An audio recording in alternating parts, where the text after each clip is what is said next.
let's call the Brattleboro Planning Commission meeting to order at 6:02 p.m.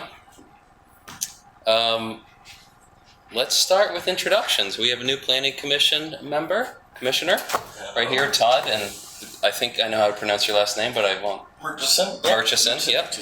And I won't give any prompts, but let's just go around and introduce ourselves however we feel called to. Oh, You want to start? Gary Stroud, Vice Chair. I'm a happy commissioner to be here, to see all these lovely faces here on camera again. Seeing you here, hopefully we'll see you sometime when we do some good walks. And I'm looking forward to seeing a lot of other great things coming down the pipeline. Sounds good. Todd? Todd Murchison, I have spasmodic dysphonia, so I sound like vocal cords are being stretched. It's basically localized epilepsy, and so if you don't understand me, just say, what? And I'm not insulted at all. I did 2 previous terms as a planning commissioner years ago, and then got out of it for a while, and now I've got lots of time on my hands. I would love to kind of get back to the community again. My kids grew up here, and I've lived at towns before that have had completely uncontrolled growth, and so I'm not an anti-growth person as much as I would love to just make sure things are guided, because I've lived through that a bunch of times. I was in the ski industry for 20 years. That's why I talk like this. I was skiing off a cliff in the U.S. Extreme Ski Championships, throat gunked up. So anyways, but I've watched this happen to lots of towns, so that's all I'll say. Resort towns mainly? Mainly, yeah, just gateway towns and like this. And again, I'm not anti-growth at all, but I think that guidance is good, for sure. Great. Well, welcome. I'll go last. Sarah or Dan, would you like to? Sure. Thanks, Dan. Sarah Lang, no longer the newest member. I started in January. I live in town on Oak Grove Avenue, work in economic development, and I have a master's in planning, but haven't technically put it to use in the economic development realm, so sort of. Put it to use. So it's fun to be on this commission. Welcome.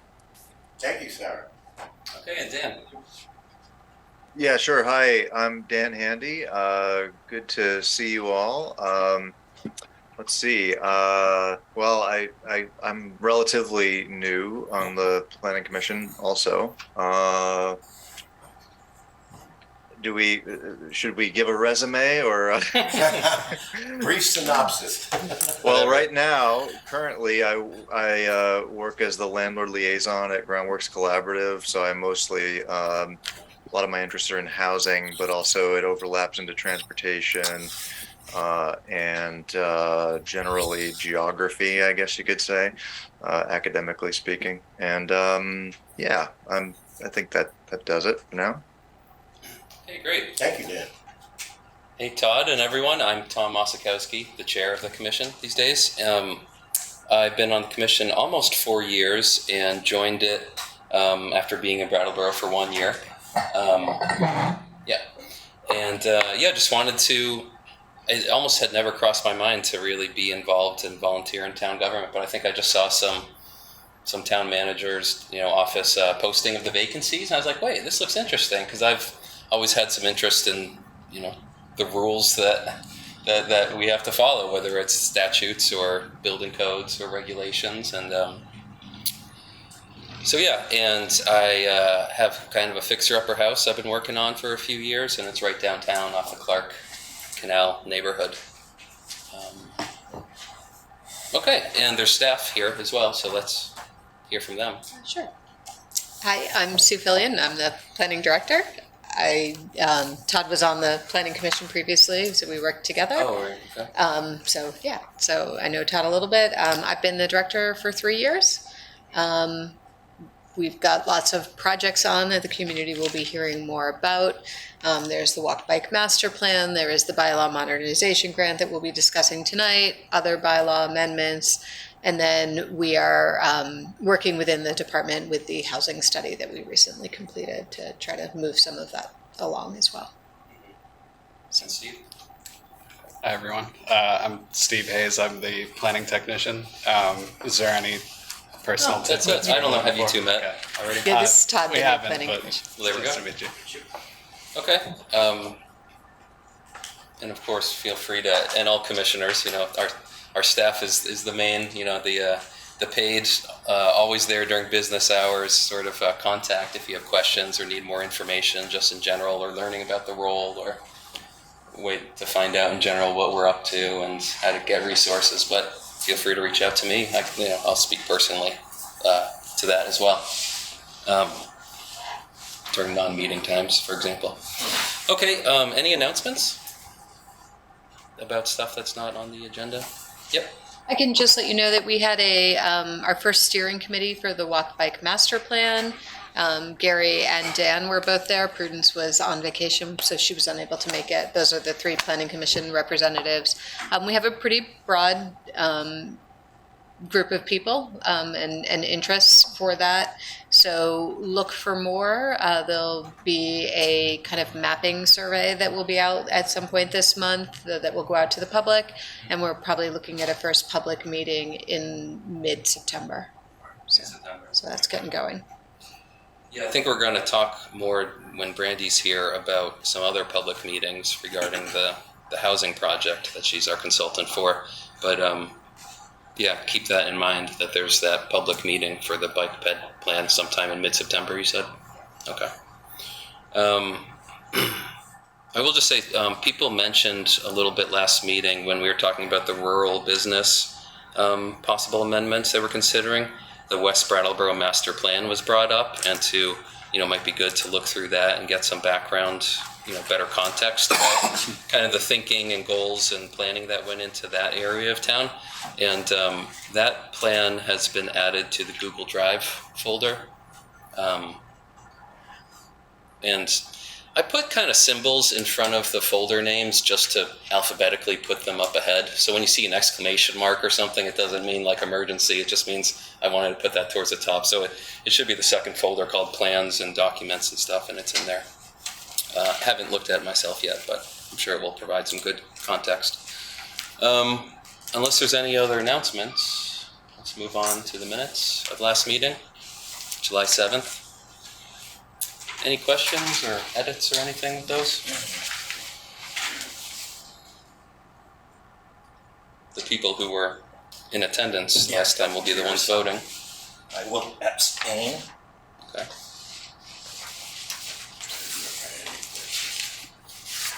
Nothing to change or anything? You know what to do, Gary? I'd like to make a motion. Oh, please do. What's your motion? I would like to make a motion to approve the minutes of July 7th, 2022. Great. I'll just make it easy and second that. Hearing no more discussion. All those in favor, please raise your hand. Aye. Okay. And that's all 1, 2, 4 of us who can vote on that. Great. So it passes. Yeah, so the next agenda item is a carryover. Well, not a carryover.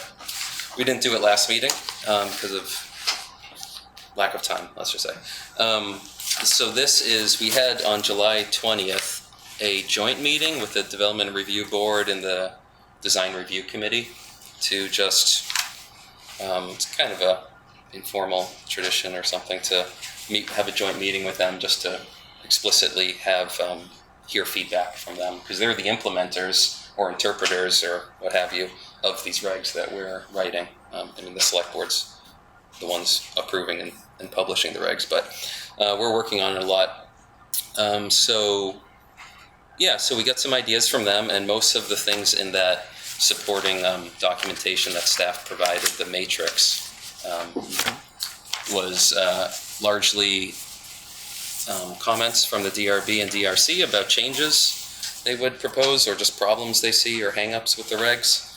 And I think staff did a good job summarizing all that in that document, and I'm hoping we can just see what compels us there to move on. And it seems like staff was very much inviting us just to identify our priorities for them to propose new language on. I was Yeah, Gary. I was going to ask number 14. It says development review energy conservation. It was felt that it was unclear of how the DRB would apply that criteria. I don't know. Is that something where the energy? I know someone from the energy, or Steve Dotson. He's the sustainable coordinator. Would he be a person how can I put this, go-to person at the time, because we're going to be doing housing and all that to find out clarity on certain things too? I know I mentioned that in the last meeting, if someone from that either department with him just to get feedback. I don't know how, I mean, certainly they could look at it. This is, Tom, this is your comment. Yeah, I about see the T, but review. it looks Yeah, a little- sorry, I little think I secretive, cut and but- pasted from Right. from the reg, Yeah, or from the I think minutes. some of the DRB members did have some agreement that they felt there was some vagueness to criteria 10 and 11, which are both have to do with energy. One's generation, one's conservation. One of the issues, it just says, possible energy conservation measures may include. It's just kind of vague, and there's no supporting section in the regs for that at all, whereas most or all of the other sections have some actual section in the regs that spells out some details, says like, see this section. But this one's just it's just pretty wishy-washy in my mind. Get a better quote. And also, I'd selectively like to see specific, increased powers that the DRB could have in that realm, like, saying about the solar-ready zones, a new building or significant renovation. Okay, let's try to ensure that this roof could support solar sometime in the future. Anyway, I've gone into that before.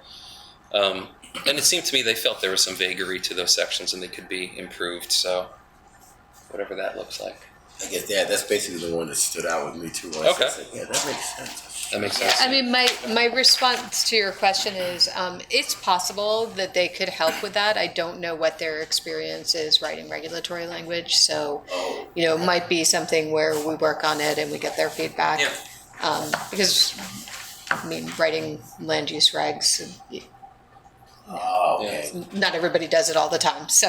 Right. I've noticed that. It's like basically that seems to be, not saying omitted, but it's not really a big thing that's now we should be, moving to, we're supposed to be moving forward to, but it's not a big thing that's being put into language as it should be. There's all sorts of things in the regs, like aesthetics and other things which aren't like outright nuisances, and we're controlling for those and have, it's like the culture's values have, come into the regs in all sorts of ways. So I feel like, why not this one?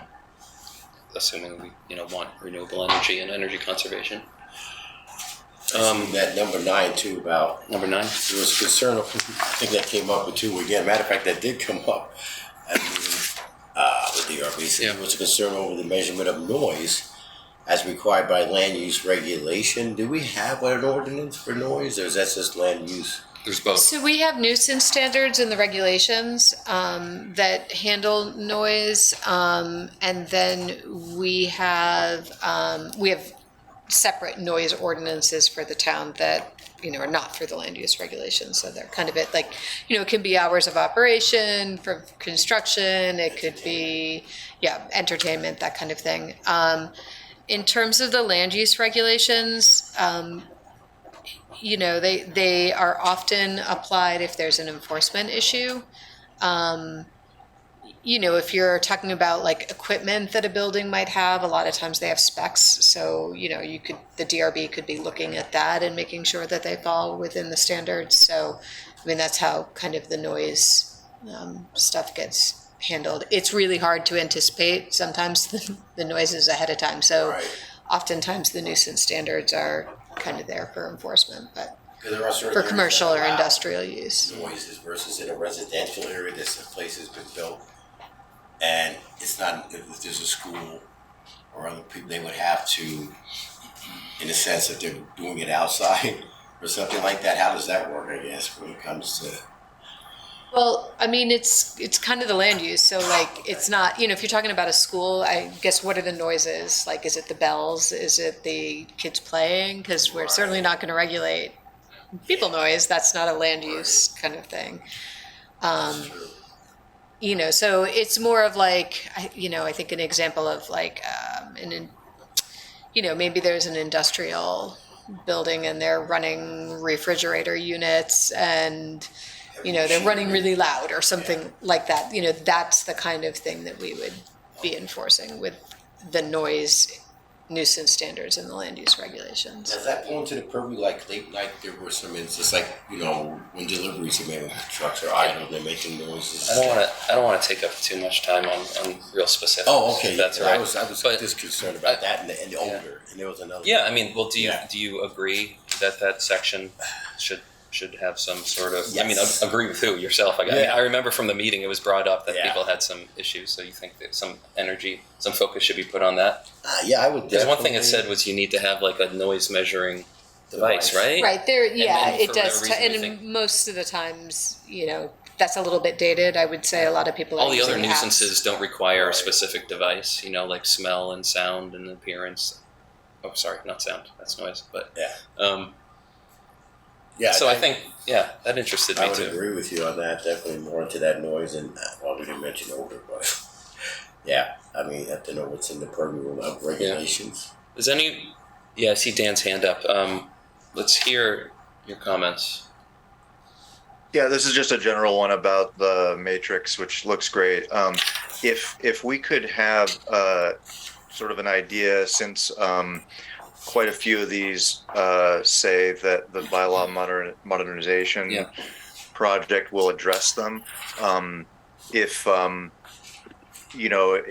is the DRB and planning going to be sort of equally informed about that project? And I think that's one of the big things that jumps out to me is that we probably all need to be as informed as possible with how that project's going.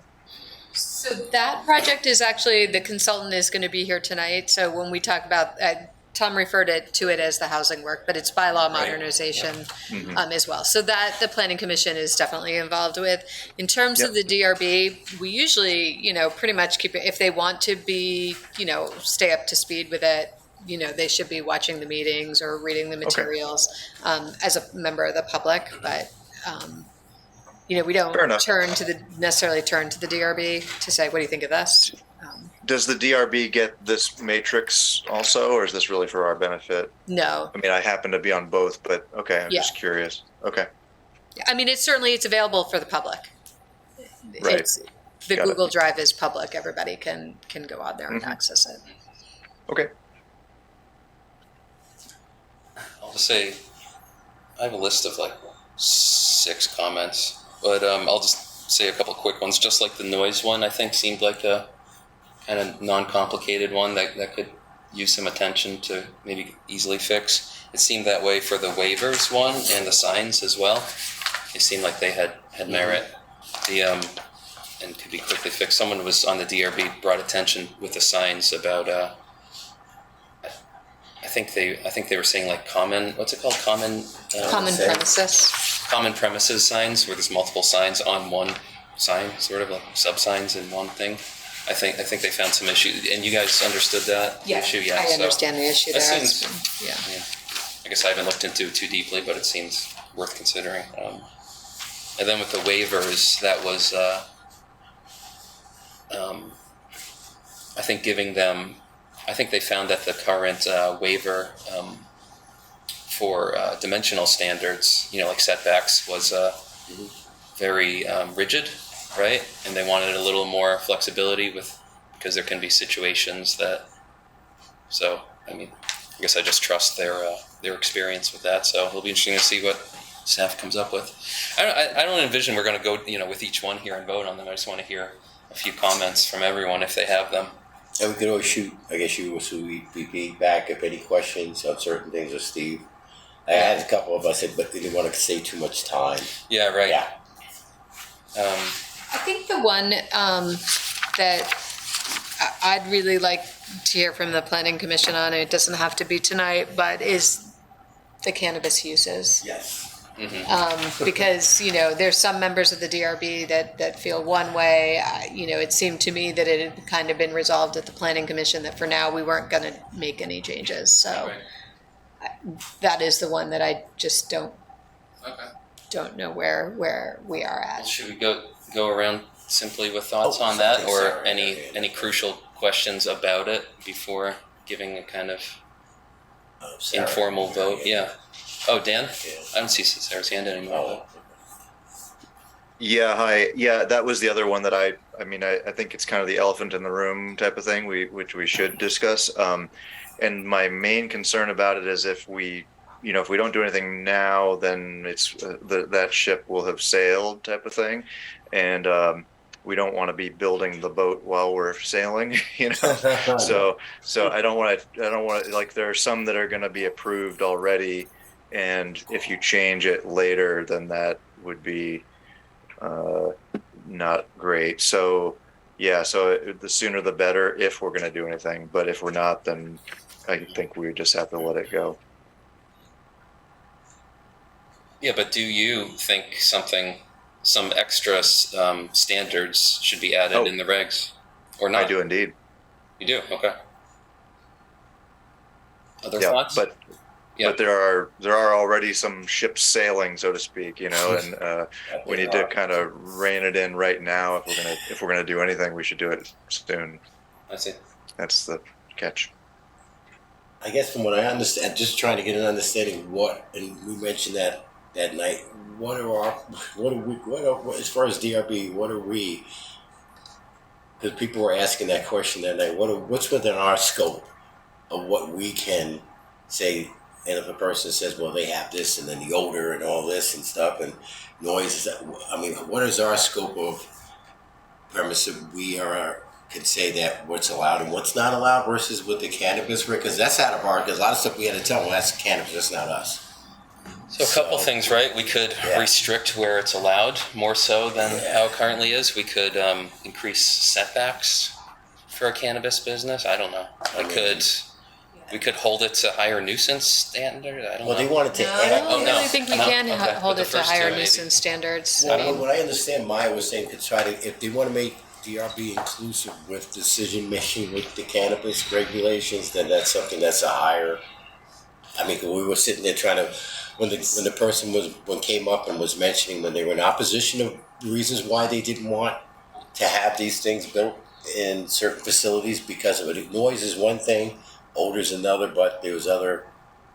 Yeah, we can't do buffers. Yeah, by law, and this so. thing's like, well, what is it? Can we do it? Basically, that's what's about. What is it? What can we do? What can't we do? What can we say? What can we? That's, I guess, getting a better scope because if we're getting into uncharted waters, So I feel like I don't want to put words in the rest of the department's mouth, but I feel like staff is a bit confused as to what isn't currently adequate about the performance standards in regards to functionally any use. It seems to us like they are something that can be considered in the review, whether it be a cannabis related use or a industrial facility or sewage plant. And I think it makes sense that if folks are worried that there isn't hard data on odor and noise and other things, and it feels like a very subjective call that they're being asked to make on whether the conditional use would meet those standards just on its face. I can understand that. So maybe with regards to what we were just talking about in wanting to see additional clarification on those, if it was clear that those nuisance standards were sort of intended to be there for enforcement more so than for making the call about whether a use is appropriate, I can understand that, but it seems a bit unclear to us at the moment what in that language is not sufficient for working with cannabis And it seems like maybe a lot of the resistance towards cannabis uses specifically is a particular value judgment of the use more so than an actual impact of the use materially. So maybe we put too little time on this joint meeting feedback thing. I was hoping to end it by 6:35. Can we quickly hear from the others about the canvas? Feedback. Do you understand where we're at? Well, Ina? it sounds to me like you're saying that language really is adequate right now. I mean, I went through and read this and thought it was sort of describing where things are now, and we were just kind of approving it and weren't needing to make a lot of changes to it. Is that kind of accurate to? It is accurate for the cannabis. So, Yeah. we, in our discussions earlier in the spring, we'd kind of looked at it and said, well, we don't break out different types of retail stores. So therefore, why do we want to treat cannabis retail different than another retail store? And shouldn't we just allow it where retail's allowed, where retail stores are allowed? So what's in this the evaluation in this matrix is, let's just leave it the same. A store is a store is a store. A manufacturer is a manufacturer. It doesn't matter necessarily what the product is. So Laws applied to it or enforced by the police or wherever, but then not the actual use judgment each time of it. I'm still getting up to speed to it too, guys. I'm sorry, because I just, no worries. yeah. no, it's true. Sarah, what are your thoughts? Yeah, I mean, I think what Stephen and Sue are saying, I agree with. I think if we aren't going to single out other types of retail or manufacturer, then I don't know, in a way, like, it feels like singling out cannabis will not like, I don't have a negative impact, but yeah, I feel like if we're going to call it out and put certain restrictions on it, then you're calling it out. When, at least personally, my hope is that it will be treated as any other kind of retail or manufacturer. So I think as is appropriate in my opinion. Okay, I'll go too and say as is appropriate in my opinion as well. So how about if any people have concerns still? I'm not sure exactly where you said, Gary, it seemed like you had questions more so, but I heard Dan for sure. How about you come up with something specific and, talk with staff or talk with me or anyone and just kind of think on it more. And when it sounds like you have something, if you have something more concrete, then maybe we'll consider that. Well, I sum mine up. Hold on, let's see. It seemed like Dan was about to. Yeah, it's okay. Well, we did place, so we had one review, and I don't know how appropriate it is to share all this back and forth DRB planning commission stuff, but I think it's public knowledge now that there were conditions placed on one production facility. And by the way, this isn't my subjective opinion. I think what I'm more concerned about is the fact that public perception is really important here. And, and in many cases, especially when the media gets a hold of topics, perception becomes reality, whether there is a perceived nuisance or just a manufactured, sort of fervor or, reaction, we're still, either way, you're going to have to deal with people's reactions to it. So, for example, in an extreme case, if you had a manufacturing facility right next door to a school or a daycare, that's obviously going to be perceived as possibly inappropriate, even if all the proper everything is done, right? The perception is going to be negative. And I think you just you could, instead of on a case-by-case basis like we've done so far with this one case, put constraints on or conditions on the permit, if you had that as a blanket statement for everyone, then it might at least make someone think twice about proposing a location that may not be a, you know, if it is a retail especially, you know, it may not be acceptable to the neighborhood that it's in or what have you. And, you know, so I think it's preventing the negative perceptions is what I'm more concerned about. Not that that's our business so much, but if you at least make a little bit of effort in that direction, at least we can say we did something. That's kind of, you know, something is better than nothing, but I suppose that's, I know we're not doing nothing. The state has done a lot, but it is, it could be something that we're on the hook for. I just wanted to respond with two things to that. And I know you were just giving a hypothetical, but I just do want to be clear that the state does not allow I'm just using businesses, extreme. yeah, within 500 feet of school Right. properties.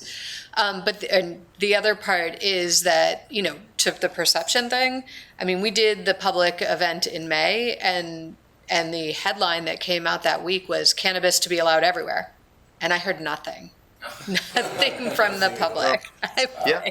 I mean, Yeah, I and expected, maybe- you know, yeah. it was like, oh, well, that's not quite accurate, but That'd be like, inflammatory, yeah. I thought we'd be hearing something. And I mean, I feel like it's appropriate to say too that we are getting a particular group that's of a well-known subset of society that over participates in public events. And especially when it comes to the DRB, where property ownership is a predicate of what gets you on the DRB docket. But we also, you know, there's a self-selection bias for people who are motivated to speak out against something. And I think there's far less motivation to show up and say how much you are totally stoked for pot shops, so to speak. So, you know, we're getting a very, very skewed representation of what level of negativity there might be. And if we were to take, for example, the, you know, voting breakdowns on the town referenda for whether or not to allow this stuff, you know, I think it was far beyond 2/3 majority of voters. So I think it's always going to make somebody unhappy when a decision has to be made on land use. But while I appreciate that makes the DRB worried about maybe public perception of its decisions, I feel like what the press says is not really under our jurisdiction. So, I mean, maybe staff could be doing some advocacy in explaining what we're thinking when we make these regulations so that that perception won't be distributed in the press. Dan nodded his head. Okay, moving on from cannabis, I think. I have a couple more things to say really quickly about the feedback, the joint meeting feedback. I don't know if other folks do. Which is that, I'll just say once again quickly that with the historic resource overlay, I think the value of the Clark Canal and the Horton Homestead neighborhood districts are more in their like historic pre-auto compactedness, more so than the architectural features of those really simple, low-skilled buildings. But yet all the regs have to do with the architectural features of the buildings. So, and the other thing is for the demo delay, without going into much, I'll just say, I personally feel like the current section that we have could be improved and clarified a little bit, but I don't really feel the need for, or it doesn't feel compelling to me to do a whole big strict townwide, or I mean the current thing is townwide, but the examples I saw for big cities like Charleston and stuff, so that's just where I land on those right now.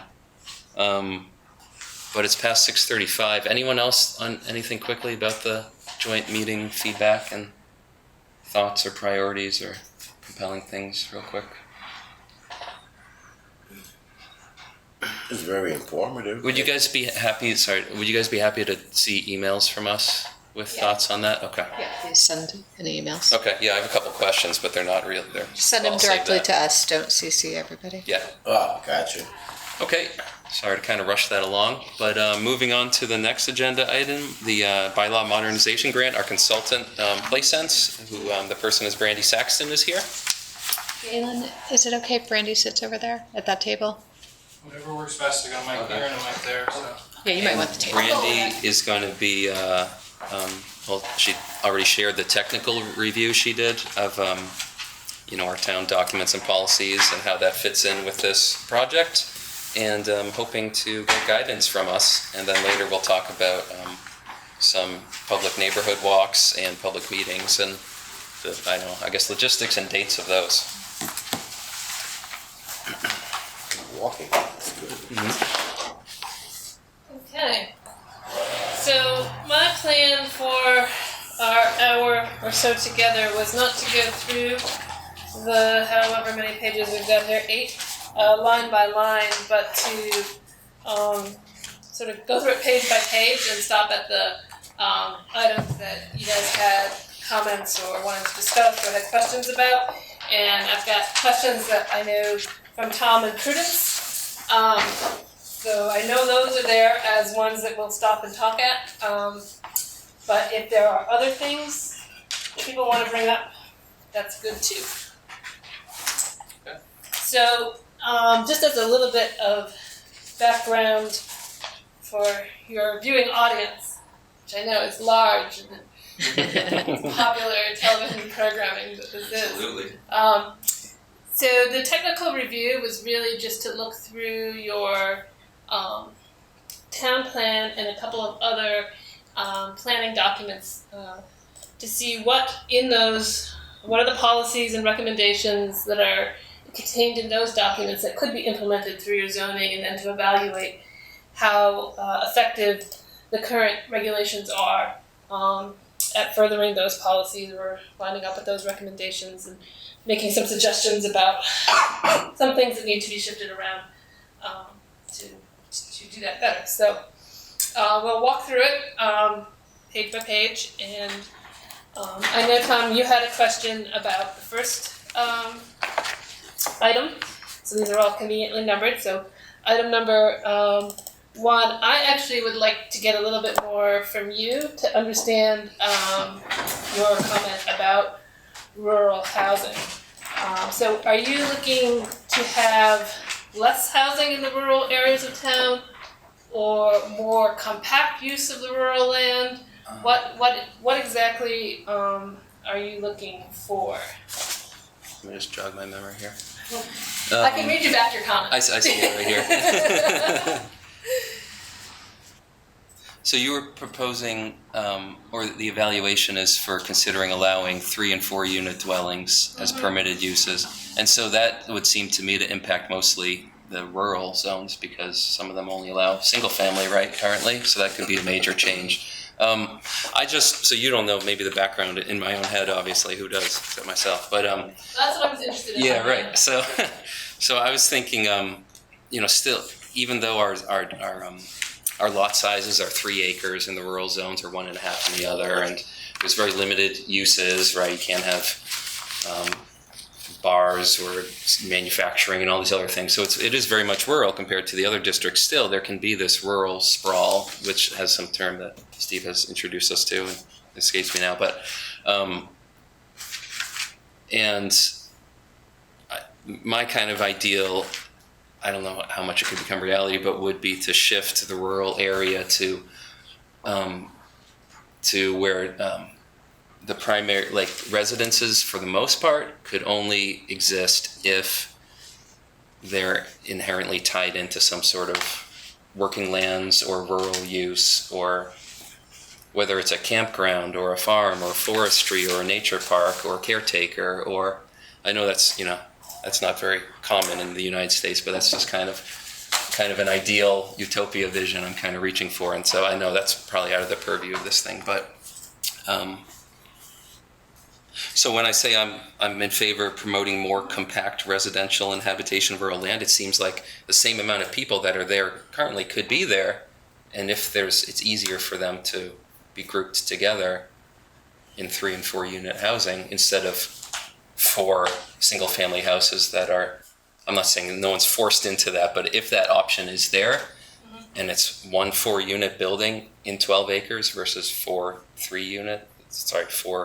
single family units on their own lots, evenly spaced, that seems like a better preservation method and way for kind of communal living or sharing resources. So I think that was the idea, that part of that was the idea behind the recommendation, is to be less concerned about the housing type and more flexible about the housing type. I think you're still unlikely to get very much multi-unit or attached housing in the rural setting, primarily because of the market and who wants to live in the rural setting, and then to some extent, can you get well and septic service for multiple dwellings on land.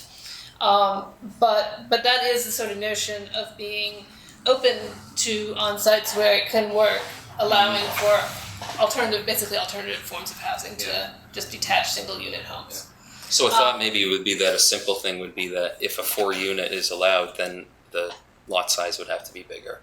I don't know. That's just So right now in the rural residential, there is no longer a density standard. Mhm. So there, All right. There is in the rural residential. Are you sure? Because you took it out of the table. At least my version of it doesn't have it. Maybe it's a weirdness of the PDF. Maybe it's a weirdness of the We PDF. should look at that. Because we didn't take it out of rural residential or rural. It's not out of rural, but the density number doesn't show up in rural residential or rural business.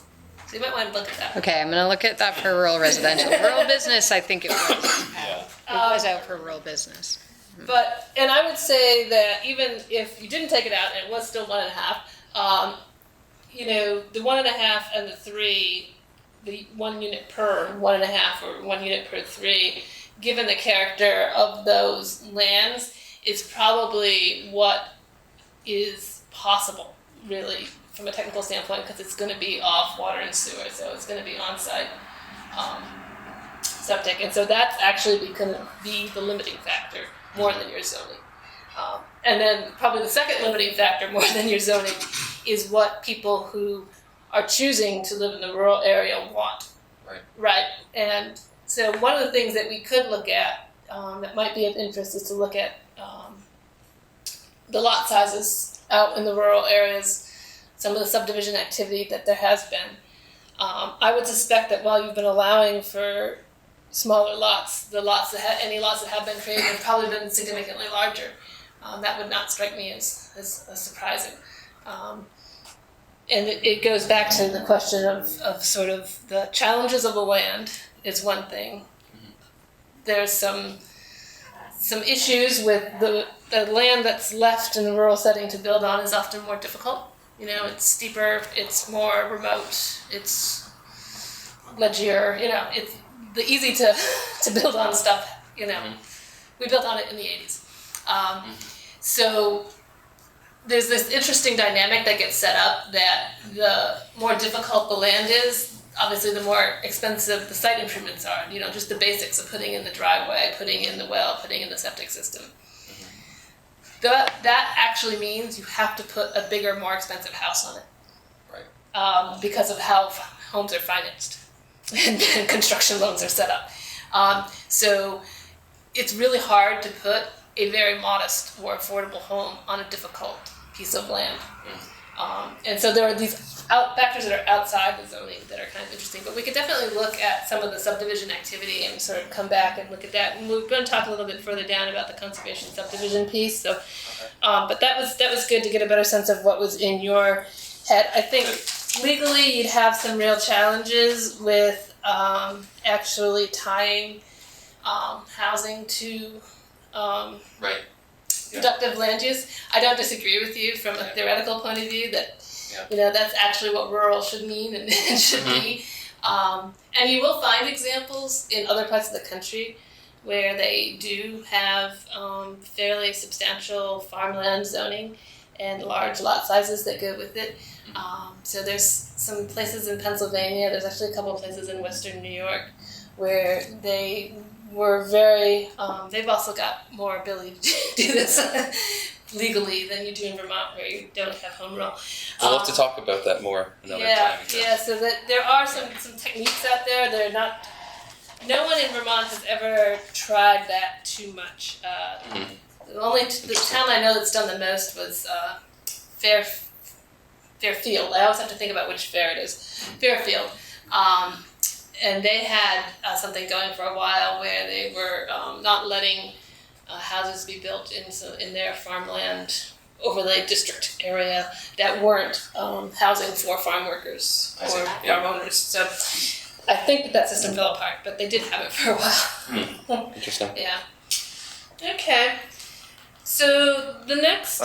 Sorry, can I interrupt with a question? Sorry, before we move on. I hate to, I don't want to belabor this, but I believe, anyone can correct me if I'm wrong, but I think the concern about septic system size and capacity is related to number of bedrooms, not necessarily bathrooms or where those bedrooms are. Is that correct? Yes, it is the numbers run off of bedrooms, and it's a 2-bedroom minimum. So even if you build a 1-bedroom house, you still need a 2-bedroom septic system.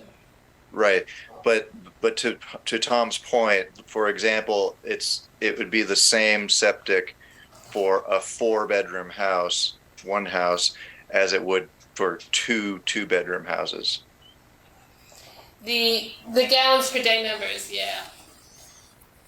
Sorry? Yes, in terms of the gallons per day, now you can do shared systems and you start to gain some efficiencies by sharing them across more than one house. So you can get that per gallon per day number per bedroom to go down from the right. So there's nothing. I'm just saying that I just wanted to get to that point of it. There's nothing technologically, let's say, preventing you from. I mean, instead of making one 6-bedroom house, you make 3 2-bedroom houses. Not with from the same septic. Yeah, not from a wastewater, not from the septic system permitting point of view. No. Yeah. Okay. Brandy, before we move on, I just wanted to put something, I guess, on the record about the first one there which is to ask if we could consider moving up past 4-unit dwelling in the watered and sewered areas as permitted use, possibly even looking to more regulate residential as one use, regardless of dwelling units, and do more of a form-based regulation of that, and let that and the provision of water, sewer, and fire prevention that we do have be sort of the regulatory cap on that.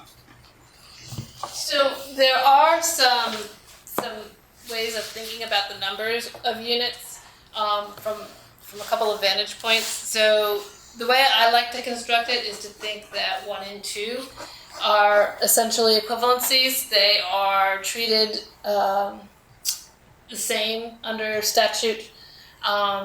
They're not subject to site plan review. So if you think about 1 and 2 together, 3 and 4 units in a building, those are still considered for, say, the purposes of finance or taxation as residential uses. And also, from building code point of view, they're somewhat differently treated than what happens when you go to 5 or more in a building. So at 5, you've now crossed the line into sort of a commercial operation. So I didn't say, but 3 and 4 can be subject to site plan review and obviously on up. So 5,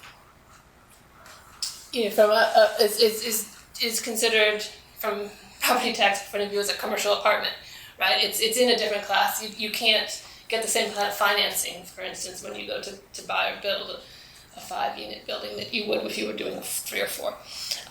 So that's one way to think about these classifications of the numbers, is that those numbers, there are breaks in there that have differing sort of legal and frameworks that are outside of zoning. that can be useful to apply to zoning. I think you can certainly think about the 5-unit and up as being permitted in some districts where you want to accommodate multi-unit housing. I don't think that there's a lot of conditional use criteria. If you have, a high density neighborhood, then it's not really a traffic or character of the area concern, which are the criteria that you would look at under conditional use that you wouldn't look at under site plan review. Whether you'd want to have some upper limit before you did trigger conditional use, so you could assess traffic, primarily, probably. I think that would depend on the districts where you were thinking about doing that.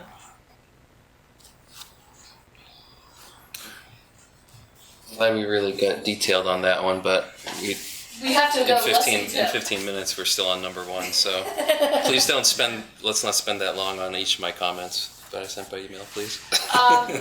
Yeah, so the next ones were on 6 and 7 on the bottom of page 1, which was a question about ADUs and some other things. So interestingly enough, I'm going to tell you that you've rendered the ADU basically unnecessary. So because there isn't in all the districts that you eliminated the density standard, there's no need for someone to get approval for an ADU. They can simply have more units on their property. Mm-hmm. So the whole need for the ADU is gone in those areas. And I would generally probably recommend staying closer to the state's definition of an ADU in your regulations, and then using other elements of the regulations like the density standard to allow for multiple units on a property, and not get into this argument about I've got 3 accessory units to my primary house, because then you just have this ongoing question about what's there's really no reason to do it from a zoning perspective. There's no the property owner doesn't really get a benefit from saying this is an accessory unit versus this is just a second unit that I'm. Is that necessarily bad, though? I feel like it's actually probably preferable to not have to rely on the accessory dwelling units if we can get significant activity and, I guess, subdividing homes into far more apartments. I feel like if we're talking about reinstituting density bonuses or other density-based incentives that would cap it and then allow for above that threshold if certain criteria were met, I think that's a really unworkable policy, and I think it would be a mistake to go back on doing that, because if what we want is housing abundance, I think we've incentivized density by allowing I wasn't suggesting taking that away. I'm just saying that with that change, it renders the need for the benefit that was provided by the ADU provision isn't there anymore. You don't need it. Not that you can't get rid of it because the state requires that you have it, but you actually don't need it. We are still seeing eliminate that one residence per lot, or one single family. We have some. Yeah. What's that wording? It says one principal residence per lot. Yeah. And we were talking about changing that. Principal single family detached. Brian and I looked and saw that it only refers to that specific kind of residence. So you could have several duplexes, it seems, without needing a PUD. Oh, interesting. So, and then you had a question about rooming and boarding house. The one thing I would say on your comment there is the resident manager piece. I actually think that that's a valuable component to retain. It doesn't have to be an owner who is the manager and resident, but if there isn't a manager on site of some sort, and oftentimes these are set up so that basically there is a resident who has a part-time job as manager of the building. I think you're setting up an opportunity for, I guess, what we might call bad actor property owners who are, and you run into situations where people basically don't have the people living in the building don't have someone that they can get a hold of to fix the problem. Go to. I see. Yeah. I lived in one in grad school that didn't have a person there, but I could see how there could be other situations. But yeah, the 6-room max seems kind of arbitrary to me. And I think, you know, you might want to think about the types of buildings that these go into and the size of those buildings and what, you know, what makes sense in terms of the capacities of the, sort of the structural capacities of the buildings in some ways. So that was everything on page 1. So we can turn to page 2 if anyone.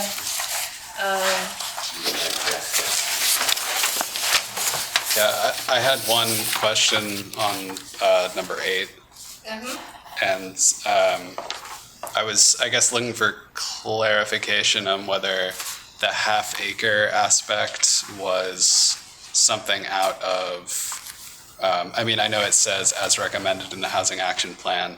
I feel like half an acre is pretty excessively large for what we're calling infill, and I understand that probably came from Camoin Associates. But if we could make that a lot less than half an acre, So yeah, I mean, this was just that is the recommendation in there, was to basically inventory the parcels that are that size and larger, and to assess whether there were infill opportunities with them.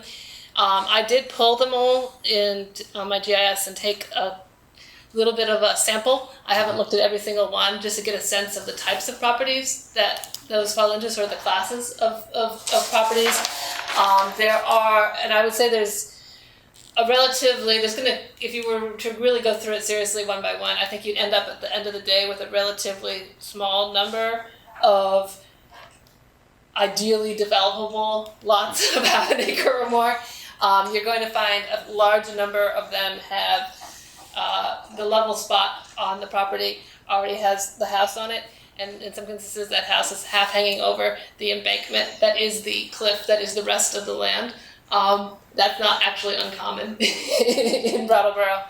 And then there are a few of them that I would say are of a type that are the, you know, a narrow but very deep lot, which happens sort of in historic platting subdivisions. And it certainly is possible that those properties could have a back house, and that's something we could look at. It would be good to think about those and give it a little more study, because there are implications to sort of how the neighborhood in a block is set up if you put a house at the rear of when all the other houses are up along the street. So it's something that, you know, if you do it sporadically, you know, here and there, it probably wouldn't matter. But in some of these neighborhoods, that is kind of a lotting pattern, that the lots are fairly narrow and deep. And so if you ended up sort of with a second tier of houses in the back, you would quite change the nature of sort of the yard space and the quality of the character of the neighborhood in a way. Maybe positively, maybe negatively, depending on your point of view, but it would definitely be, it could be, there are some places where that could trigger a change.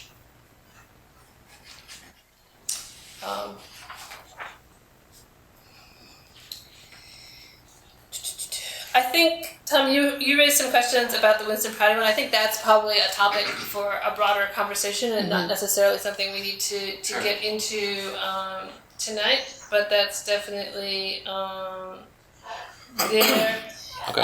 And then sort of to follow back up on the conversation we were just having about multiple dwellings on a lot in 11. So one of the things that I commonly do with regulations now is to allow 2 or 3 detached homes that sort of communities kind of pick on a property before you would trigger the need for either subdividing or doing a PUD. It is not unfamiliar, or unusual in particularly more rural settings to find large property holdings that have several houses on them. That's not an uncommon thing in Vermont. In a more urban setting, you also sometimes find it as an older pattern. They often were done as a family solution. One could say, smartly that it was because, the mother and the daughter-in-law really hated each other, and this just seemed like the best solution to build a second house. I assume that there were other reasons, but I think that there were probably a couple of instances when that was actually the reason. This is fine when the properties remain in family ownership, but properties all transfer at some point and transfer out of family ownership. And so in some ways, the approval process of doing a subdivision or PUD is a protection for future property owners that you're instituting.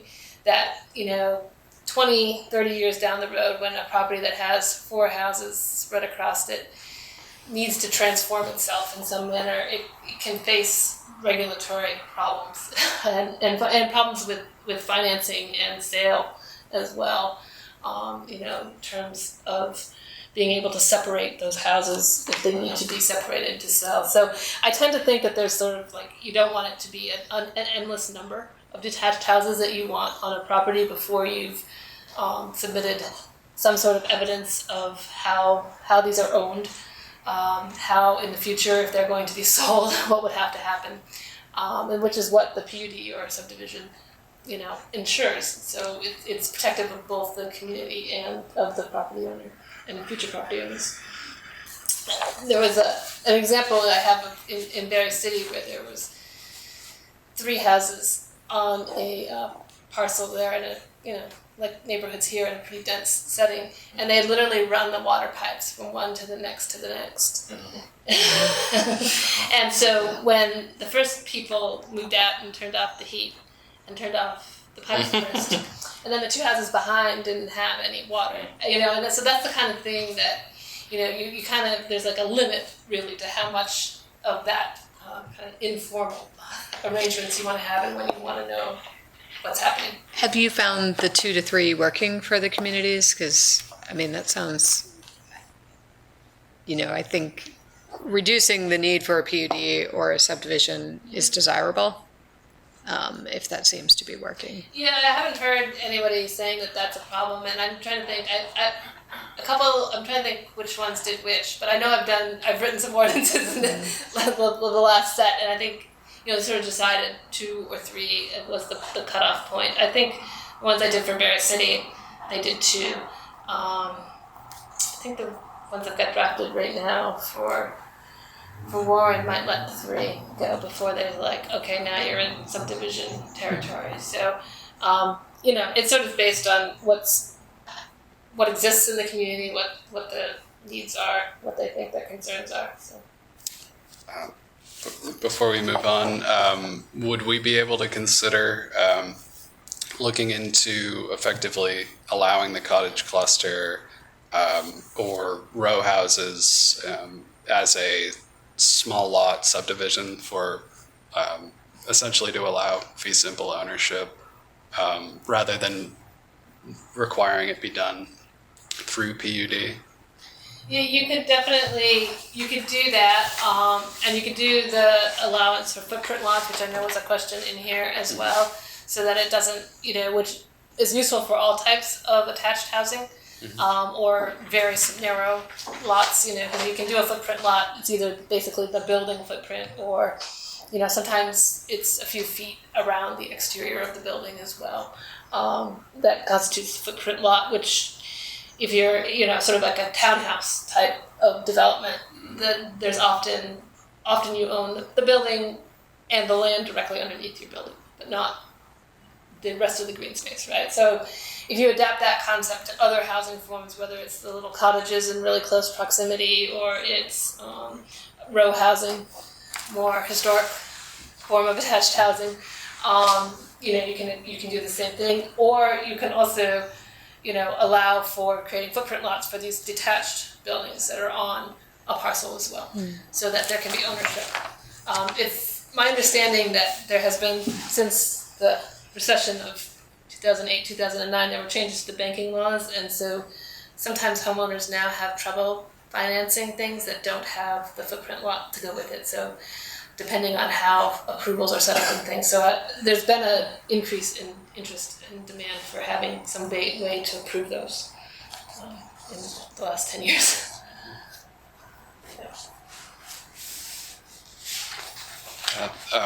It would seem like in our current regs that having that arrangement without the PUD would essentially require twice as much space between buildings as you would get, or at least twice as much compared to the cottage cluster. So I suppose if we could look into reducing the dimensional requirements within the area of town with utilities to maybe be something like, I don't know, a quarter or 25% less than we see in the built form to allow for some iterative change over time. I think it would be positive because I think that is potentially a major check on the ability to cluster development. I had it come up in the rural business district, and probably the only part that actually would make sense for housing in any kind of dense context. But it wouldn't have we actually, I don't know if we meant to or not, but we didn't enable cottage cluster for the rural business, or any PUDs seemingly. So that kind of sunk the property owner's idea of doing that. But then I was trying to work through it with him, and it seemed like attached homes, single family, would have been something that was available there. But if he had wanted to do more than one single family, we've already discussed how that wasn't allowed. And if he wanted to do multiple duplexes, it would seem that we do actually allow that without PUD.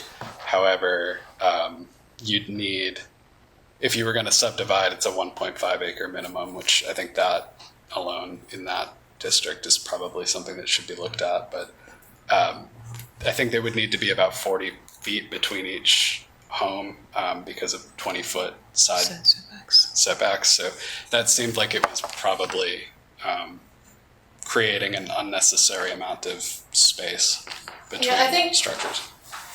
I highlighted in here the need to return back to the PUD section and to think through what you need it to do, whether you need it, if you do need it, what you need it to do. I think as it's currently structured, with the changes that you have made to the rules, I don't think it's functional really. So we definitely have to take a good long look at it. I did a revision for Middlebury last summer, and we really looked at sort of new development on fairly large parcels. So they had that opportunity for sort of larger scale infill, which I don't think you've really got that much opportunity for. So I think it's a different set of issues, and we really used those, like the cottage cluster form and things like that effectively there, but it's a very different scale of land available to do that on. So I think we need to look at that a little bit more cautiously and carefully, and really get some sense of what types of lots are out there where that could be achievable and desirable, and then what size of cluster, that type of thing, like what would be the scale for it to fit in.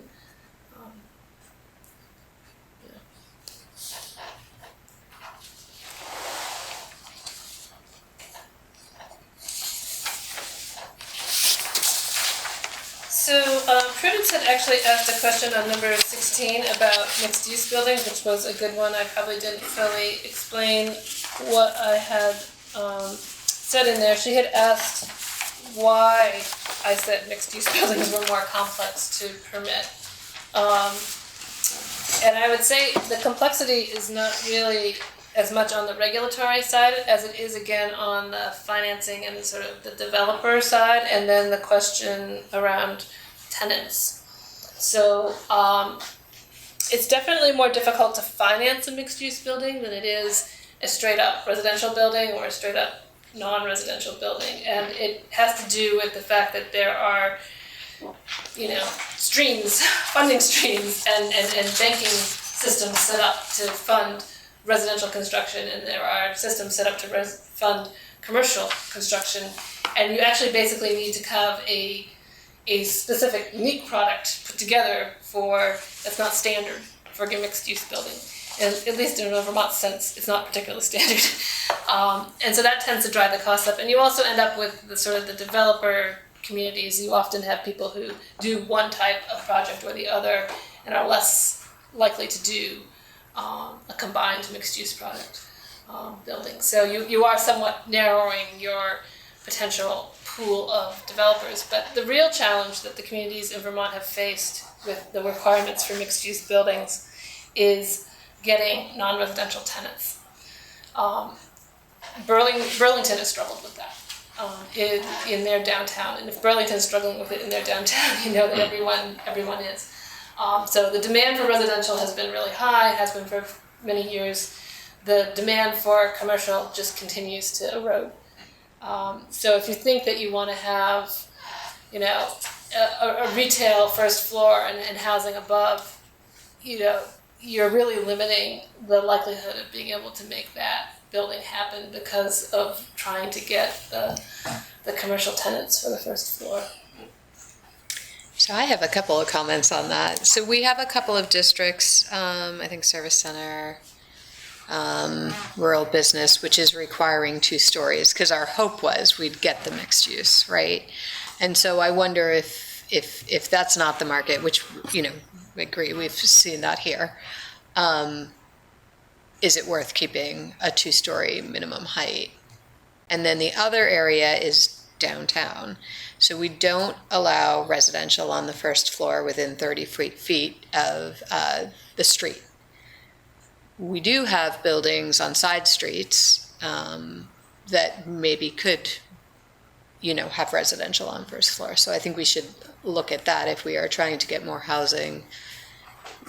You know, is it? Yeah, I'm looking at Newport's zoning right now too, and they're going in that direction. They're going to keep that restriction on Main Street and probably pull it off the side streets. Yeah, I mean, I think it has been definitely Wyndham Windsor Housing Trust, I think, has had some difficulties getting commercial and office tenants in their mixed-use buildings in the downtown. They often end up putting their own office space or their own On the like first floor. service. You know, basically they're kind of parking something of their own in there that they don't necessarily really need Right. just to fill it. That's what's happening in Burlington as well. Well, it's like Yeah. Bird Street is similar. You go to Bird Street, their office floor window is right on the first floor.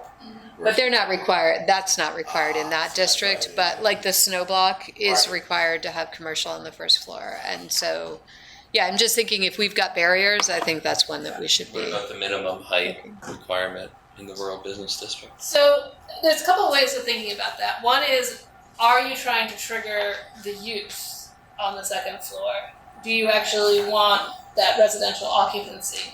Or is it an aesthetic question that you don't want a low commercial box building, you know, your archetypal dollar store or something, right, as a building form? You can deal with that in different ways. So if your concern is more appearance of the buildings than it is that function of the second floor, you can require a minimum height, not in stories, but in feet. So something like 20 to 24 feet, instead of, which gets you out of the 18-foot high block. Which is what it is in the service center, actually. Yeah. It's not a It's not number a of floors, story it's the thing. height. Yeah, sorry. Or you can require that it appears reads as a 2-story building from the exterior. So South Burlington, for instance, does that in sections of their city center.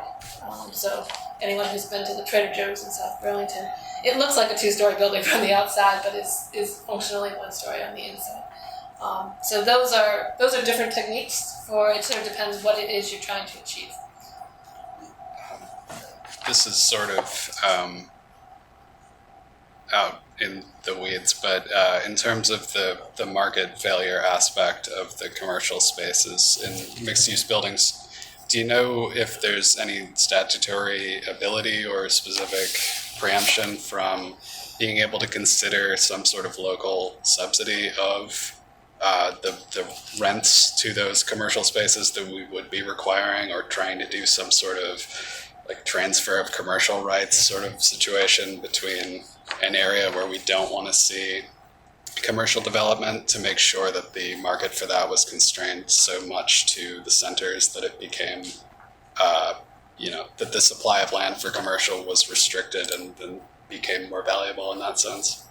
Well, I think it's not completely it's fairly evident by just driving your commercial strips that there's far more square footage of potential retail space than there is demand for it, right? And a lot of it is used, what is used at a low intensity, and then you have obviously some fairly substantial vacancies, Home Depot. Right. So, I mean, if we were to... But, so I don't know that the incentives would necessarily solve the problem, because I just don't know that there's anybody looking to take on that kind of space, right? And, there are certainly peaks and ebbs in the markets, and, the residential and commercial market normally don't move together, but it's pretty clear, and Brattleboro's not atypical in this, that there just is not the demand for the commercial so I can see space, and there's just way more supply than there is need. Yeah, I mean, I figured if we were to try that, it would basically just be giving it to Keene. But still, I figured I'd ask because I had no idea if that stuff was permittable. Dan has a question or a comment. Yeah, Dan, let's hear from you. Yeah, hi. So I just don't want to skip over number 13. If you I just want to put a bookmark on that. But I don't want to stop this conversation. That's just all I wanted to say. I think we can move on to that. Yeah. Okay. Well, if I may say, I could ask if someone would be so kind as to explain the evaluation portion there. I appreciate everything that's written there. That's one side of it. I wanted to just have a little discussion of that one section there, and the strategy that it starts with. Yeah. So this is the policy that's related to a strategy that's related to short-term rentals. So the evaluation notes that right now you don't define short-term rental as a separate use. The definition of bed and breakfast is so broad that it could encompass much of the short-term rental activity. And that's probably something that we should clarify, whether it is your intent or not to actually be regulating short-term rental through that definition of bed and breakfast. Short-term rental has really come on since your regs were actually drafted. It was not such a large component. And then the other interesting thing that's currently happening with the short-term rental situation is that the platforms, so things like Airbnb, are transitioning over to becoming much more like apartment rental sites as well. So they now there's a month-to-month tenancy option that if you want to offer your property for rent on a month-to-month lease, you could use Airbnb as your mechanism for doing that. That actually is not short-term rental anymore legally. And so that has further sort of muddied and complicated how, from a regulatory perspective, you would address these things. So as soon as, under Vermont law, on the 30th day, you go from having a guest in your short-term rental to having a tenant in a rental unit. So that's it's the length of time. So you stop paying rooms and meals taxes. You're subject to landlord-tenant law. All of this happens on the 30th day. So these month-to-month leases are not short-term rental under Vermont law. Do you know if they're being regulated that way, though, Brandy? Sorry, Dan, your hand's still up. I didn't mean to jump in, but does somebody who's doing a 30-day lease know that? Does Airbnb know it? Do they continue? I had the same question when I realized it. I went and I looked at the Airbnb site, and my sense is that Airbnb does know it.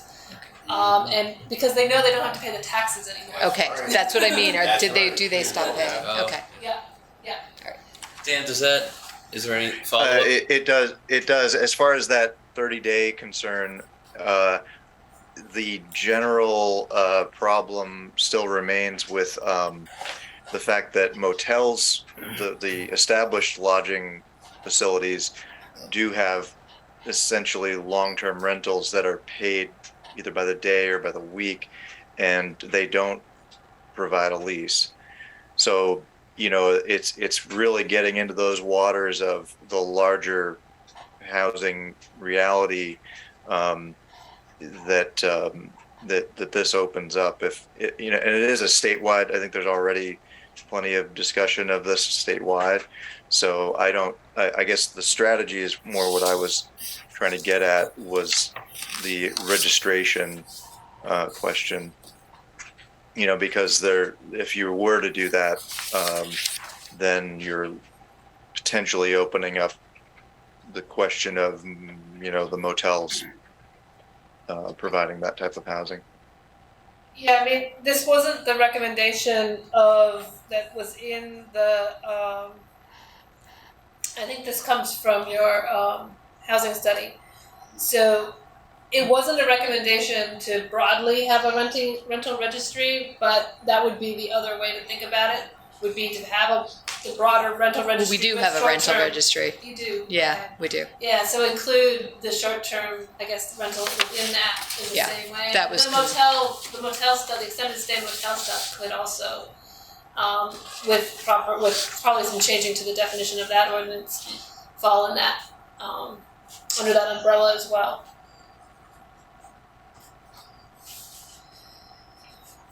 Okay. Okay.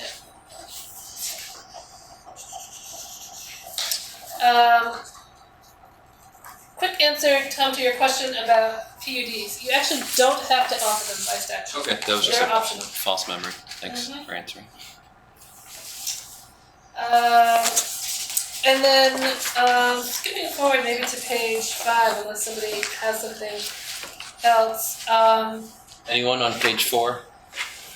Moving on to 5, if not, let's just pause those steps. Prudence had asked about numbers 26, 27, and 28, the discussion around whether to require streets to have on-street parking or not. In some ways, it's probably a fairly minor point because you're not going to get too many new streets built. But what I was trying to say, and then I went back and read it and realized I actually left a word out, which kind of mattered. Whoops. And so, because you don't, like the rest of Vermont, let people park on the street overnight throughout the winter, that parking That's the way the rest of Vermont is. Burlington too, and Yes. it's not a statute thing, is it? No. It's completely Management. incomprehensible. Yeah. I don't get it. It's I 100%. probably- Nobody lets it. Huh. Yeah. I mean, in some communities, it's kind of understandable because they have fairly big vehicles to plow with and fairly small streets that they're plowing. But yeah, the likes of, the more urban communities can't get around this and deal with every other day, every other side of the street parking like the rest of civilized places where it snows. I don't understand. It's just such a monolithic cultural Vermont thing. At least so very far. Vermont At least so far. Okay. I just want to put on the record that Montreal and Providence, if not also Boston, I think, are Manchester, New Yeah. Hampshire. So totally, Syracuse, Rochester, all of New York. even little old Amherst, Massachusetts. So if you can't park on the street, then you haven't replaced the need for the on-site parking. So if you were to build new streets and put parking lanes on them on a residential street, why? You're just adding 16 feet at least of blacktop. Now Prudence is saying, well, what about biking? You can build bike lanes if you actually want bike lanes. Those would only be 10 feet of asphalt as compared to the 16 feet for the parking lanes. So if you're just sort of thinking through what are the benefits of the parking lanes, if people really don't park on them, and they're not really replacing other parking, then they're extra. Right. They're extra impervious surface, they're extra stormwater, and because the street's water, people are actually going to probably drive faster. And then if someone did want to bicycle in it, because there's actually a parking lane and not a bike lane, it's possible they're going to be biking along and then encounter a parked car, because that could actually be legal to do. So it's kind of like, what do you want to achieve? And narrowing down the streets, if you were to do some sort of a new, tighter little neighborhood infill, narrower little lanes that don't have parking, if the situation holds, if you don't park in the winter on the street, may be a more efficient way to do it without putting more of that on top of it. I don't want to belabor the that we don't allow street parking year round because we have to have conversations to try to solve that. But one of the things came to mind is, like in the Clark Canal district, there is a property where there are some garages that are rented out, maybe to people in the neighborhood, maybe to people elsewhere. Just on the actual earth itself. Yeah, and so there's surface parking, Yes. and I feel like that could. It's tricky, right, to allow surface parking just in the middle of neighborhoods. Maybe that's not desirable, but it could be one way to kind of reduce individual parking needs on properties. Back alleys or laneways could be another where you basically have rear access to the housing, and you have the car access in the back. So you put the building up to the street and have that in the back. For some of the more attached, like row house or townhouse type of attached housing, that can work fairly well. And then, that doesn't have this, because it's not public, it would end up not being a public street. I think there's other spots that rent out their garages too, I've seen. Yeah, there's one right on Grove Street, actually. That's huge, and I think that might reduce, I don't know what time I think about that, but just a thought.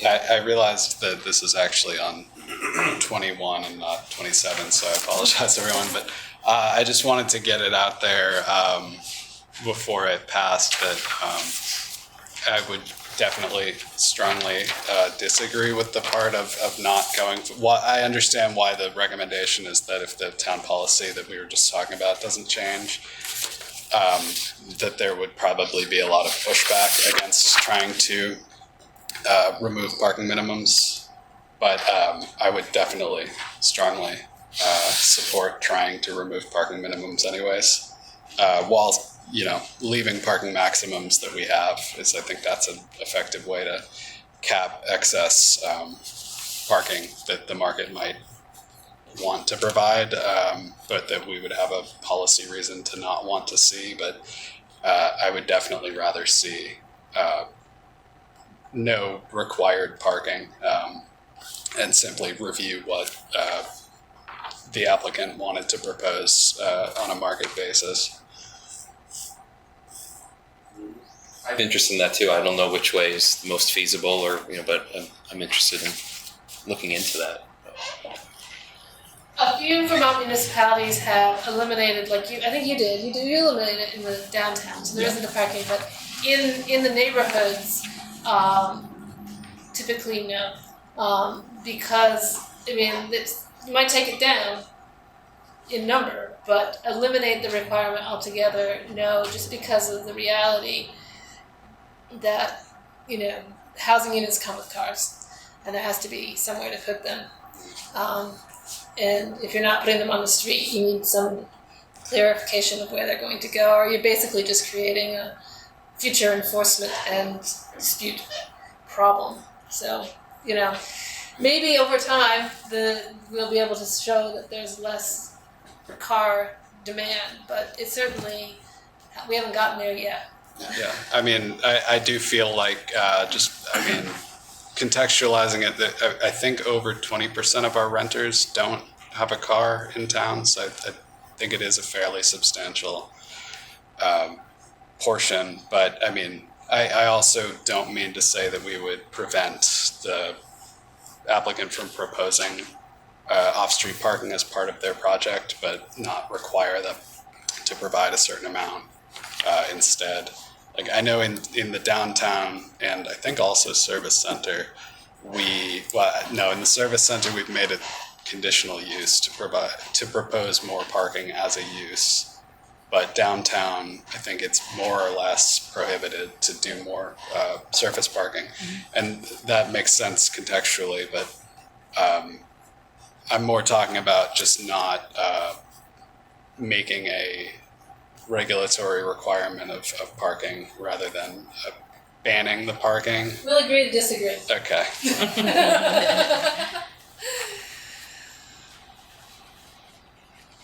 I agree with Stephen. Well, Brandy, maybe that can be looked into a little bit. You can come back to us with some, some glimmer of hope. I don't know. If you come in, We have to find have it conversations. It sounds like with- you already know your I think stuff, we but- need to have conversations with Public Works too. We need to Yeah, understand what the options are, because I sit in between. I understand, the desire to not require parking. I have also seen the complaints that you Sure. get when it's see people are just parking everywhere. It can be Yep. quite disruptive to the neighborhood. Yep. So Okay. It could be a revenue opportunity if we got a tow truck. So, moving along, maybe to number 46. You had a question It was just kind of a vague. there, Tom, but actually it was a good one Oh, great. about. Well, I take that back. It was very pointed and intentional. Make a point. I mean, I think you have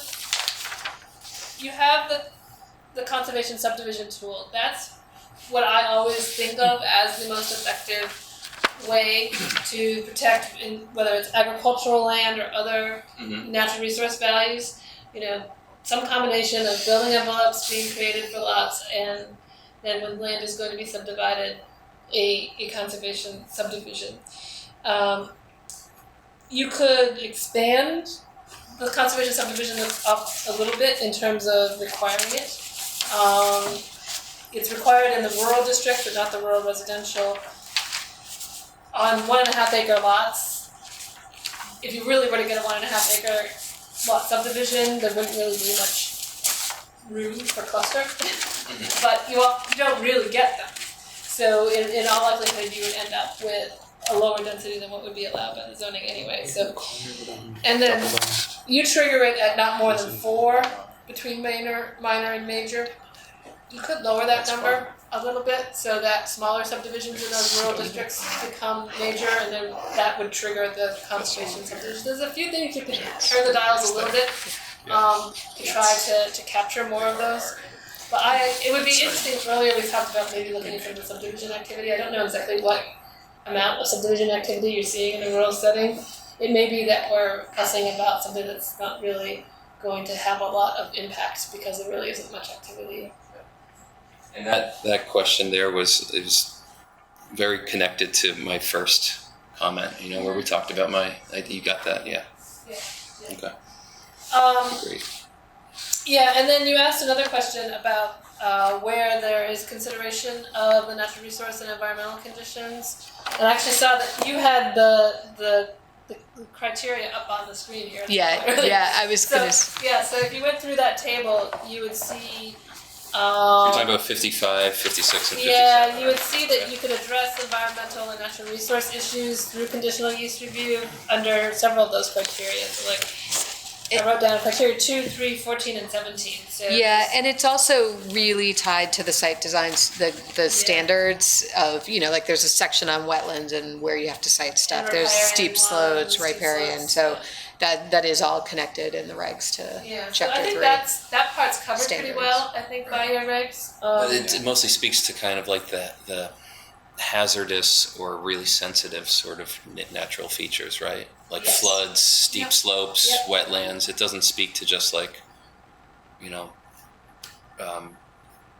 agricultural, primary ag land, or to, real feasible forestry land. Not or the to- conditional use criteria so much, but the subdivision stuff does. Yeah, subdivision Okay. standards do. So you end up in this situation where you're like you kind of have the existing lots you've got, and there's a bit of a legally a bit of a built-in right to use the land, use a lot for so that balance point, you couldn't tell someone who has a rural piece of land that they can't do anything with it other than Yeah, take walks.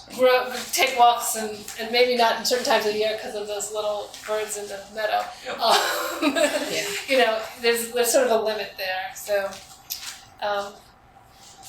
and then the one other thing I wanted to hit from your questions, Tom, was you asked about the historic resource overlay district and whether we could be set up so that the property owners could opt in or out, that is an incredibly bad idea. I'm gonna tell you why. Just in some other places. I actually don't, well, first of all, I actually don't think I don't think it's achievable. In Vermont. Okay, I actually can give you an example, Sue, of a place where it does this, and Okay. don't do it. But do you think that they're legally able to do that? Because, no, I don't. yeah, Actually, okay. that's part of the problem. think statute You know, allows lots of Yeah, communities do things that they are probably not specifically authorized to do, and I don't think that this actually is. But what it really does, what's even worse about it, is that it creates this precedent that basically property owners have the ability to zone their land, right? Whereas you're supposed to be looking at it sort of community-wide and having a community-wide conversation. It's not that we don't talk to individual property owners and hear the concerns of individual property owners and consider them, but people don't really get an up-down vote on their personal zoning. If you did that, the whole system would fall apart. That makes sense. I mean, it's yeah. Yeah, and Tom, that conversation specific to the difference between design review or the not so architecturally focused, not so National Register focused is something that the DRC is really interested in retooling, I think all the districts, but especially the one that you're in. So I would encourage you to hang out at one of their meetings and talk about it in the future. Brandy, I think, I see Dan had his hand up, but what I would say is staff has gotten a fair, and indirectly the Planning Commission has gotten a fair amount of criticism from some of our design review committee members, feeling like we should really strongly decouple the historic resource review from the National Register districts, to kind of what Tom had spoken to, like, yeah, you know, that it's on the register for this reason, not for any architectural kind of thing. So, you know, we tried it, you know, we did it in the last regulations. There are certainly other areas of town to protect. I don't know that we have time to do that in this grant, but that is kind of the issue at play, is that as a district, it's not really, I think, capturing. Yeah, and I think that's, you know, something to look at. You obviously need the design review component for your designated downtown, because it's part of your Right. requirements. Yep. But outside of that, it becomes sort of a question of how you want to handle it beyond that. Yep. We can have more conversation about that. So that's, I think, maybe a good spot, unless people have something else they really want to kick in with on the review. Should we consider accessory dwelling units being subject to the same setbacks as the primary, if they're detached, as the principal dwelling, or? So generally, if you were going to build a building to put an accessory dwelling unit in, you would have to meet setbacks. we have all Your sorts of- setbacks are not set up so that you have different setbacks for the primary buildings necessarily in accessory buildings. I don't think I have to go. Yeah, back. accessory buildings like sheds and stuff can be much closer to the property Is line. there, But is there a ADUs and square foot? I have to look. I have too many sets of zoning. So there's a couple of ways to deal with it. So you could say it's like an accessory building. So whatever the rules were, if you were going to build a garage, if what you're building is an ADU and not a garage, whatever, you know, they should be equivalent. I need to figure that out. I think that makes okay sense. The one issue that you might want to give some consideration to, and it's sort of similar to the one I brought up when you're thinking about the front house and a back house, is overlook onto the neighboring property. You know, and also privacy for the occupant. So basically privacy in both directions. Privacy for the occupant of the ADU and privacy for the neighbors. So an ADU that's set up so it's basically just peering over the property line into its neighbor's backyard might not be warmly welcomed. yeah. No, That's one of the reasons for setbacks in the first instance, Right. is to. Yeah.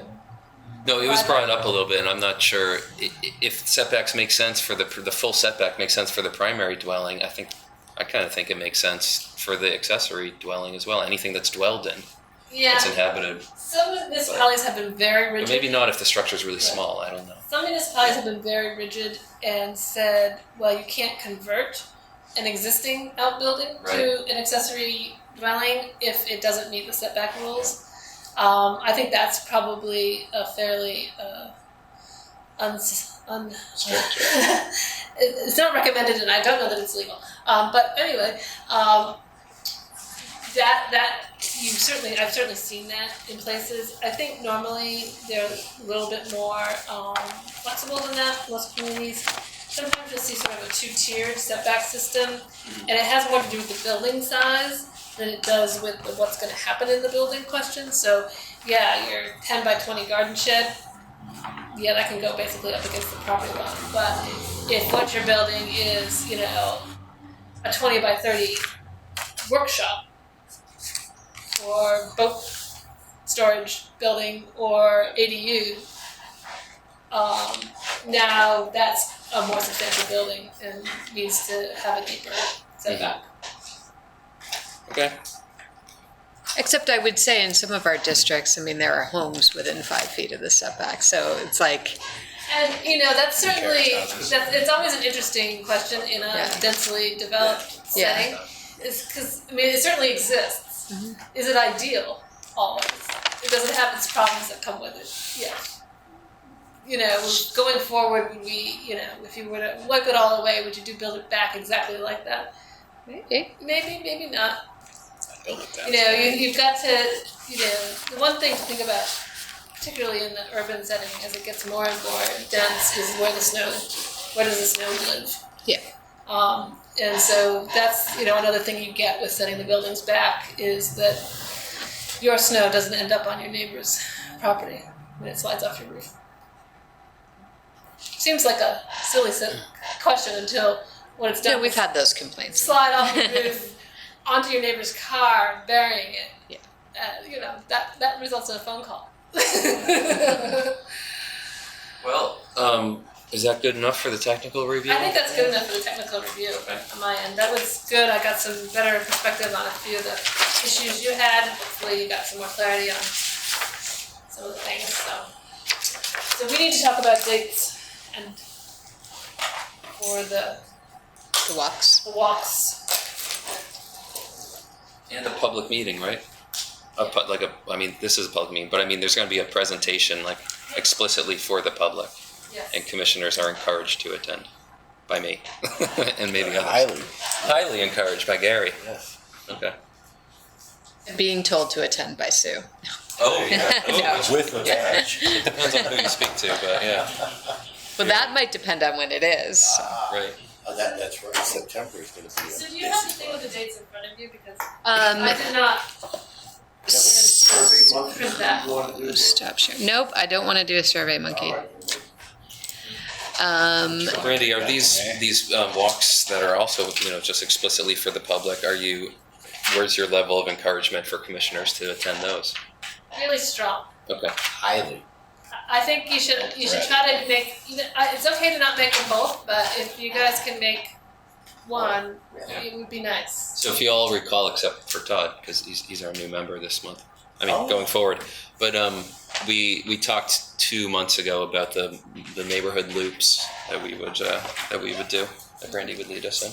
Yeah. So then we went out. Actually, because we were out on tour for the bike ped thing, we actually did more analysis, and the loop in West Pratt has problems, we think. So either that needs to be, if we want to do a West Pratt one, we have to rework that a little bit, or we will do the 2 more downtown ones.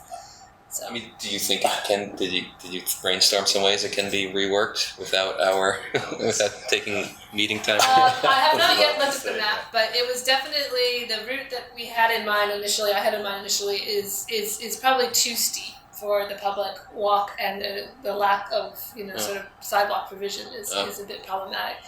So I think I kind of left it in my mind thinking that perhaps doing some little printed handouts of maybe a couple of the neighborhoods in West Brattleboro that might talk a little bit about their pattern, and if people want to go out and look at it, but really focusing our walks in a place that was a bit more amenable to having a group of people and being inviting to a broader group of people to walk together. So the dates that we had talked about, Brandy, were August 26th, which is a Thursday, and September 1st, which was a Thursday. And then, I did some point afterwards, but didn't communicate it with you, wonder if we should stick with 2 Thursdays, if It's the same day. if it's the same day of the week, maybe. I think that schools in Brattleboro, I think, start on August 30th. Actually, what did you say? That's August. 26th? That's a Friday. Oh, sorry. Then we must have been August 25th. Yeah. And so then it would have been, And the other time? yeah, September 1st is a Thursday. September Yeah, 1st, Thursday. September 1st. Okay. That's Labor Day, right? So should It's before Labor Day. we hear from commissioners if that works for them? Well, I mean, Labor Day is usually the big shutdown of the summer for a lot of people. It's the final closing of cookouts. It's big school, It's a Thursday night, and school will have started, so Yeah. So I'm coming to your barbecue on Thursday night. I was thinking maybe a little later because also it's what is it?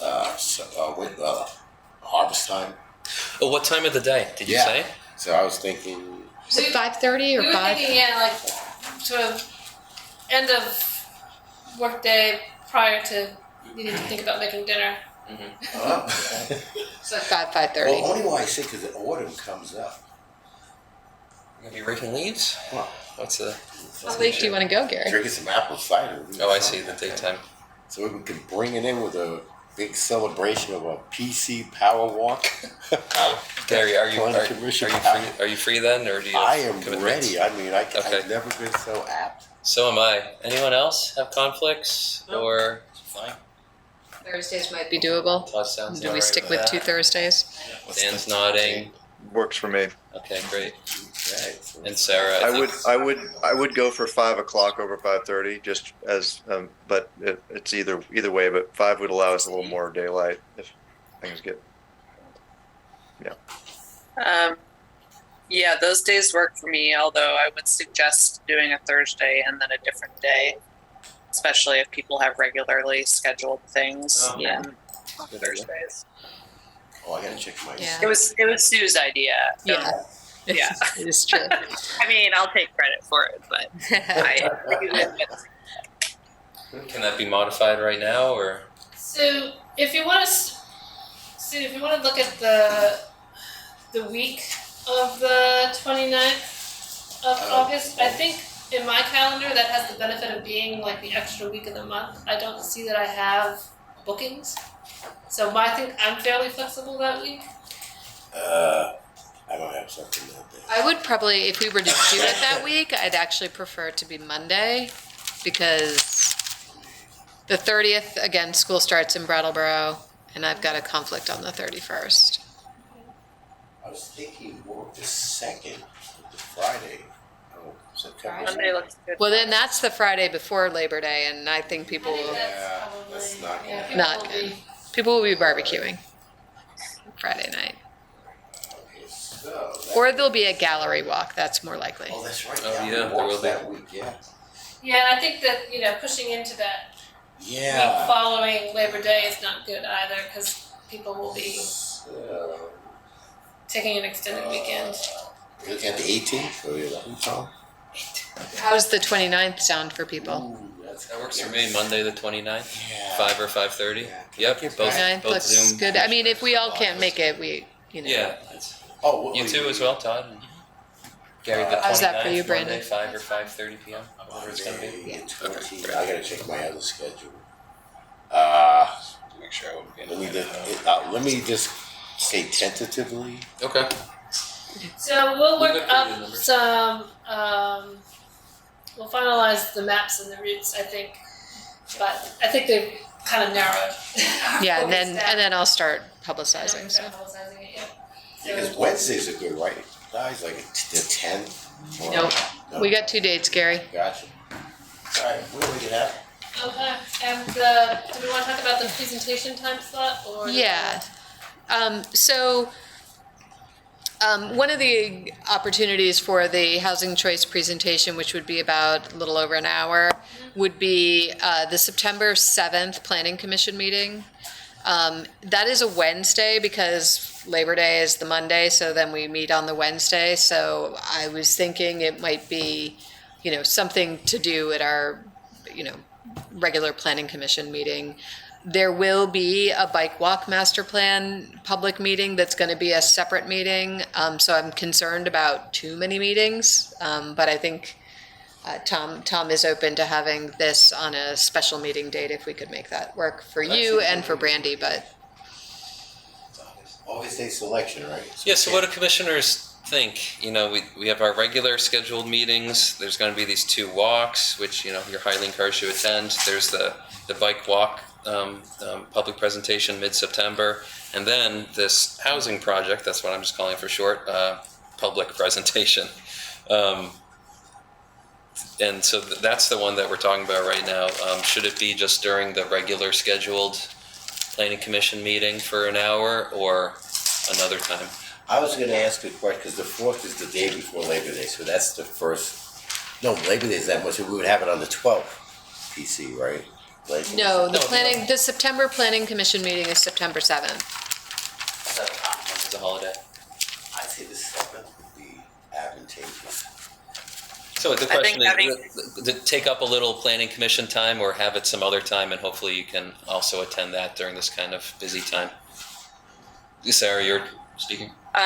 Do we feel like our agendas are so full that this would push other items, Oh yeah, there's certainly stuff we could talk about, that we can fill planning commission meetings with. But if we're going to push this to another time and there's all these other things, and then just commissioners just can't make all those times, then that's Or the public, shooting are ourselves in the foot. inundating the public too? Mm. Yeah, we'll be taking them away from our regular meetings and competing Right. with some meetings we have the public. It's fine, and there's lots of them watching and listening at home. That's right, live.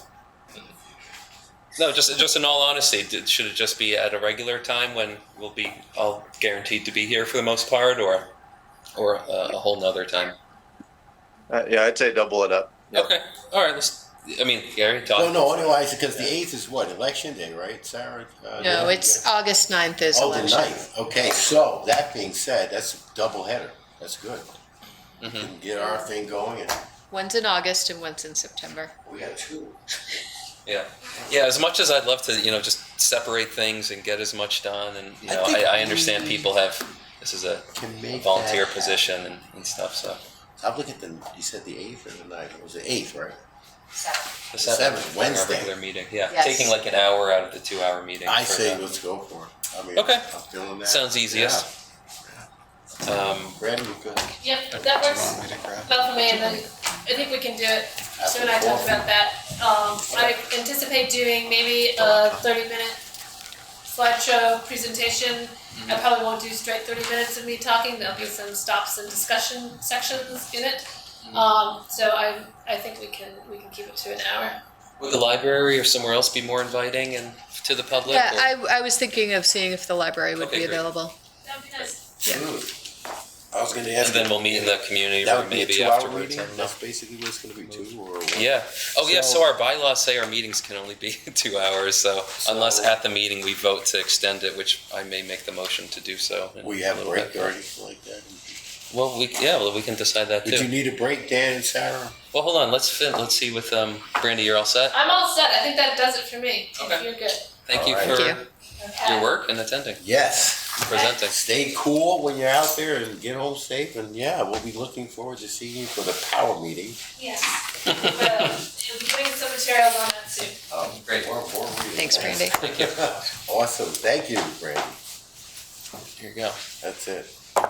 So we're going into a deliberative executive session. No, well, Neither. we have one agenda item left, and only Only 4 minutes. 3 minutes. Unfortunately, yeah. If we had 4, we'd get right into it. We But want to put it on. 3 minutes left, and we could do our bylaws allowance for extending the meeting if someone makes that motion. And I think not just 3 of us, but 4 of us have to vote in favor in order for that to happen. And in the motion, the person has to decide the time. So 8:15, 8:20, 8:30, 8:10, whatever. But if we don't get 4, then we just end at 8. Or I we, think we could pick that up. so, but I see Dan's hand up. So let's Dan, hear from how him. are you, buddy? Yeah, I just want to say I would have to check out at 8 tonight. Sorry. Yeah. And Sarah's nodding as well. So Sarah we wants to get that oatmeal. wouldn't have Carrie, simmer down, please. So we wouldn't have the votes even if the 3 of us went for it. So great, we can just put it off to the next meeting, perhaps. Alrighty, yeah. And seeing as we haven't finished our business, I can't adjourn it without a motion and a vote. Can we at least ask for public comment? Oh yeah, right. We haven't Thanks. asked if We have our public comment period here. anybody on the phone? No one on Zoom, no one in public. No one calls in anymore. Perhaps the recording person has something to say. You never get a call. You notice that? I've always wondered. Do we ever get a call on the phone? Maybe. I can't remember if we've had one on here. Gary, we're gonna have to call the constable on you. All right. So how about a motion to adjourn? I will motion as we speak that we adjourn. Great. Is there a second? Oh, second. Thank you, new All commissioner. Good job. All those in favor, please raise your hand. Okay, that's everyone. Unanimous. That's it. Thanks, everybody. Thanks, everyone. Yeah.